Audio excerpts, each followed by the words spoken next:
Tell me about a time when you failed and how did you handle it?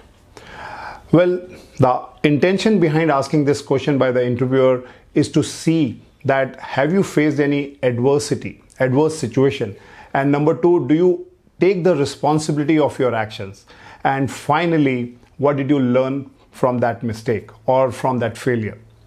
So what example that right now coming into my mind, that I was little new in my career. It was just 3 months into my job and I was in the business of selling medicines.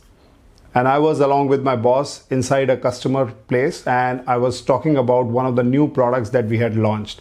I was very excited about the product. I was telling immediately when the customer asked that can this product be used in a particular set of patients, without having a clue in my mind, just immediately I said yes, it can be used.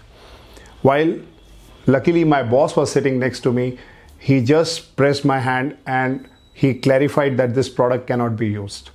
Well, at that moment the query was solved, and when we moved out of the customer's cabin, my boss fired me left, right and center.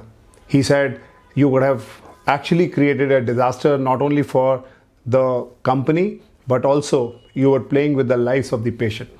How can you do that? I can never forget that moment when my boss fired me, because more than his firing, I was internally feeling a guilt that without having complete knowledge, I was giving an answer.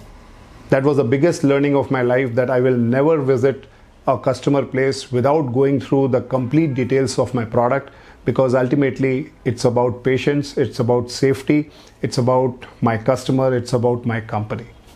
Now, well, if you can answer something like this, it clearly shows that you are very well versed with the situation and your learnings are lifelong learnings.